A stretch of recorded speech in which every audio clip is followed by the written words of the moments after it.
तर मित्रांनो, आज आपण शिकणार आहोत कक्षा 8वी विषय गणित मॅथ्स धडा 15वा. क्षेत्रफळ.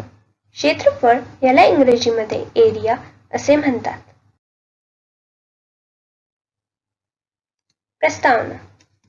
बंदिस्त बहुभुजाकृतीच्या बाजू खालील एककात दिलेल्या असतात: सेंटीमीटर, मीटर व किलोमीटर. तसेच बंदिस्त बहुभुजाकृतीची क्षेत्रफळे चौरस सेंटीमीटर, चौरस मीटर व चौरस किलोमीटर या एककात दिलेल्या असतात. अनुक्रमणिका. 1. समांतरभुज चौकोनाचे क्षेत्रफळ. 2. समभुज चौकोनाचे क्षेत्रफळ. 3. समलंब चौकोनाचे क्षेत्रफळ. 4. त्रिकोणाचे क्षेत्रफळ. 5. अनियमित आकाराच्या जागेचे क्षेत्रफळ. 6. वर्तुळाचे क्षेत्रफळ. समांतरभुज चौकोनाचे क्षेत्रफळ यालाच इंग्रजीमध्ये एरिया ऑफ अ पॅरलेलोग्राम असे म्हणतात. समांतरभुज चौकोनाचे क्षेत्रफळ बरोबर पाया गुणिले उंची. दिलेल्या आकृतीत पाया म्हणजे b आहे व उंची म्हणजे h आहे. उदाहरण: एक समांतरभुज चौकोनाचा पाया 6 सेंटीमीटर व उंची 7 सेंटीमीटर असेल तर त्याचे क्षेत्रफळ सांगा. उत्तर: समांतरभुज चौकोनाचे क्षेत्रफळ बरोबर पाया गुणिले उंची बरोबर 6 गुणिले 7 बरोबर 42 चौरस सेंटीमीटर. समभुज चौकोनाचे क्षेत्रफळ यालाच इंग्रजीमध्ये एरिया ऑफ अ रोम्बस असे म्हणतात.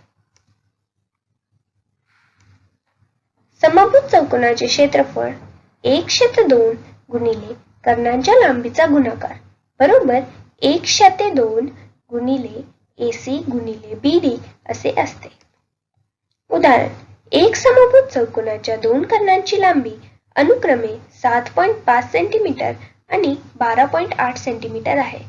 समभुजाचे क्षेत्रफळ काढा. उत्तर: समभुज चौकोनाचे क्षेत्रफळ बरोबर 1/2 गुणिले कर्णांच्या लांबीचा गुणाकार बरोबर 1/2 गुणिले 7.5 गुणिले 12.8 म्हणजेच 48 चौरस सेंटीमीटर आहे. समलंब चौकोनाचे क्षेत्रफळ यालाच इंग्रजीमध्ये एरिया ऑफ अ ट्रॅपेझियम असे म्हणतात. दिलेल्या तिघा आकृती समलंब चौकोनाच्या आहेत. समलंब चौकोनाचे क्षेत्रफळ 1/2 गुणिले समांतर बाजूंच्या लांबीची बेरीज गुणिले उंची असते. उदाहरण: एक समलंब चौकोनाच्या समांतर बाजूंची लांबी अनुक्रमे 9.5 सेंटीमीटर व 11.5 सेंटीमीटर आहे. त्याची उंची 7 सेंटीमीटर आहे. त्याचे क्षेत्रफळ काढा. उत्तर: समलंब चौकोनाचे क्षेत्रफळ बरोबर 1/2 गुणिले समांतर बाजूंच्या लांबीची बेरीज गुणिले उंची असेल. म्हणजेच 73.5 चौरस सेंटीमीटर असेल. त्रिकोणाचे क्षेत्रफळ यालाच इंग्रजीमध्ये एरिया ऑफ अ ट्रायंगल असे म्हणतात. त्रिकोणाचे क्षेत्रफळ 1/2 गुणिले पाया गुणिले उंची असे असते.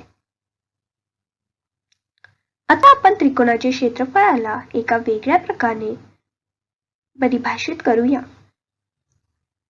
अर्धी परिमिती म्हणजेच S याला 1/2 गुणिले बाजूंच्या लांबीची बेरीज असे परिभाषित केले आहे. तर त्रिकोणाचे क्षेत्रफळ म्हणजे S गुणिले S-A गुणिले S-B गुणिले S-C चा वर्गमूळ असेल. या सूत्राला हिरोचे सूत्र किंवा इंग्रजीत हेरॉन्स फॉर्म्युले असे म्हणतात. उदाहरण: एका त्रिकोणाच्या बाजू 17 सेंटीमीटर, 25 सेंटीमीटर व 24 सेंटीमीटर आहेत. त्या त्रिकोणाचे क्षेत्रफळ काढा. उत्तर: A आपल्याकडे 17 आहे, B 25 व C 26. अशा प्रकारे आपल्याकडे एक त्रिकोण आहे. या त्रिकोणाची अर्धपरिमिती म्हणजेच S हे बाजूंच्या लांबींची बेरीज गुणिले 1/2 असेल. हे काढल्यानंतर आपल्याकडे अर्धपरिमिती 34 आली. त्रिकोणाचे क्षेत्रफळ हिरोच्या सूत्रानुसार S गुणिले S - A गुणिले S - B गुणिले S - C चा अर्ध असा वर्गमूळ असेल.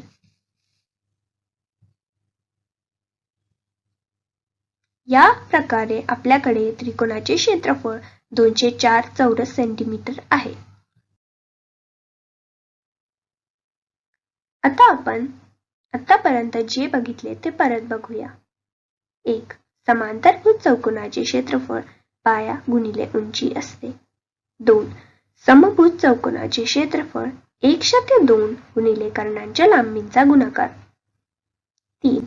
समलंब चौकोनाचे क्षेत्रफळ बरोबर 1/2 गुणिले समांतर बाजूंच्या लांबींची बेरीज गुणिले उंची असते. 4. त्रिकोणाचे क्षेत्रफळ बरोबर 1/2 गुणिले पाया गुणिले उंची बरोबर S गुणिले S - A गुणिले S - B गुणिले S - C चा वर्गमूळ आहे, जिथे आपण S हे अर्धपरिमिती आहे, म्हणजेच बाजूंच्या लांबींची बेरीज गुणिले 1/2.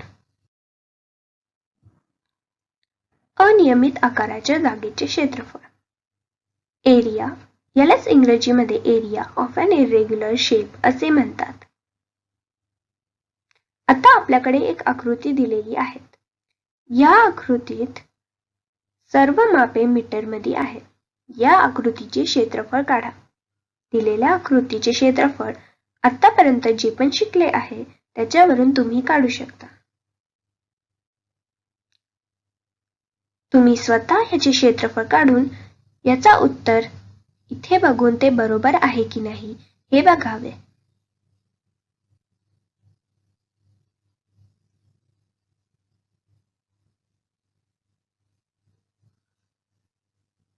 पूर्ण काढल्यानंतर जर तुमचा उत्तर 304 चौरस सेंटीमीटर असेल तर तुम्ही आतापर्यंत सगळं नीट शिकले आहेत. वर्तुळाचे क्षेत्रफळ यालाच इंग्रजीमध्ये एरिया ऑफ अ सर्कल असे म्हणतात.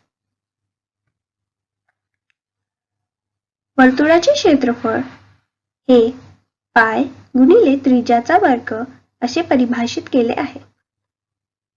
पाय हे साधारणतः 22/7 म्हणजेच 3.14 असे घेतात. एका वर्तुळाच्या त्रिज्या 20 सेंटीमीटर असेल तर त्या वर्तुळाचा क्षेत्रफळ काढा. वर्तुळाचे क्षेत्रफळ पाय गुणिले त्रिज्याचा वर्ग असतो. याची गणना केल्यानंतर आपल्याला भेटेल की या वर्तुळाचे क्षेत्रफळ 1257.14 चौरस सेंटीमीटर आहे. सारांश. 1. समांतरभुज चौकोनाचे क्षेत्रफळ हे पाया गुणिले उंची असते. 2. समभुज चौकोनाचे क्षेत्रफळ 1/2 गुणिले कर्णांच्या लांबीचा गुणाकार असतो. 3. समलंब चौकोनाचे क्षेत्रफळ बरोबर 1/2 गुणिले समांतर बाजूंच्या लांबींची बेरीज गुणिले उंची. 4. त्रिकोणाचे क्षेत्रफळ बरोबर 1/2 गुणिले पाया गुणिले उंची बरोबर S गुणिले S - A गुणिले S - B गुणिले S - C चा अर्धवर्ग. वर्तुळाचे क्षेत्रफळ हे पाय गुणिले त्रिज्यांचा वर्ग असतो. आशा आहे तुम्हाला आज सगळं कळालं असेल. ऐकण्यासाठी धन्यवाद.